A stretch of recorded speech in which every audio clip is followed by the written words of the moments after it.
this really was the topic for me that made me start looking into Catholicism. And for me, it really started when I found out that the Apocrypha wasn't taken out by Luther. It was created by him, but it was actually taken out in the 1800s. And that kind of shocked me to find out that it hadn't been that long since Protestant Bibles no longer had those seven books in them. Yeah, yeah, that's interesting. So you did that. Now I'm going to have to switch because I'm a host, so it's Yeah, no, it's fine. so we can both be hosts and just Yeah, fire questions at each other.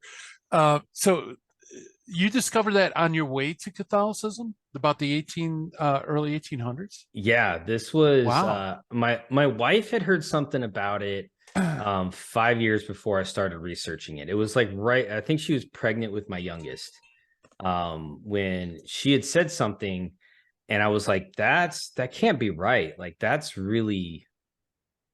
crazy that it was only taken out that long ago. And life happens, you have a kid, and that kind of was put on the back burner until it became completely clear that I could no longer go to the Methodist church because of really what they're splitting over now with the whole gay marriage and that fight that's going on in the Methodist church. So Right. that's when I started looking into this, and to find that the push to pull it out started in the eight what is it, 1826, just didn't sit right with me as a Protestant who is sola scriptura, and the Bible meant everything to me. To have it taken out that not that long ago is not. It just was like that's not good. Yeah. Yeah. That's interesting you discovered that because usually it's more like Luther removed the books or something like that, which, like you said, he didn't do. But they just assumed, well, these were never accepted as scripture. So Protestants assume, well, reformers didn't really take them out. They never were part of it. And so my Bible is the same as the reformers' Bible, which is the same as the early church. None of that's true, including the fact that the Bibles most Protestants have today really aren't even, like the early Protestant Bibles. Like you Right. said, they're kind of newfangled, at least the 1820s.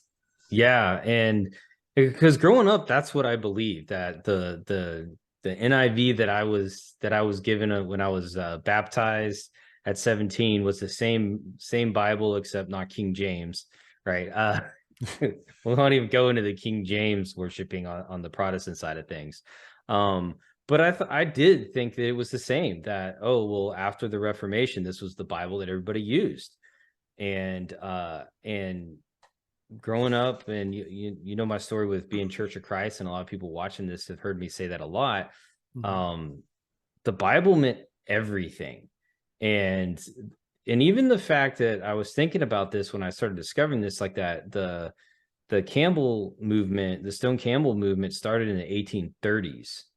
So when you're trying to build a church around just the Bible, to me it seems like they were building it off of Bibles without the Apocrypha, with the doctrine that Church of Christ holds. Right. Yeah. And so that has massive implications. I can't talk.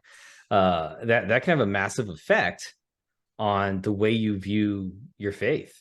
Oh yeah, yeah, absolutely. Yeah, especially in America, the American Bible Society's never really included the so-called Apocrypha, from the very beginning. So, and here in America, with a very anti-Catholic, Protestant culture, Hmm. they generally looked at books with these Bibles as kind of quasi-Catholic Bibles. They were eschewed. Um, at least in some courts. Of course, the Anglicans, maybe the Methodists still included them, but by and large, yeah, yeah. So, yeah, 1820s, and and the rumbling still. I mean, there was still. You can read in the early 1900s Protestants giving sermons about that these books belong in the Bible, and we need a new Luther to save the Bible from Bible societies and things like that. And then today, I think most Protestants probably never even heard of the so-called Apocrypha, let alone that it was once part of their Bible. Right. and it's just accepted that this is the way the Bible's always been.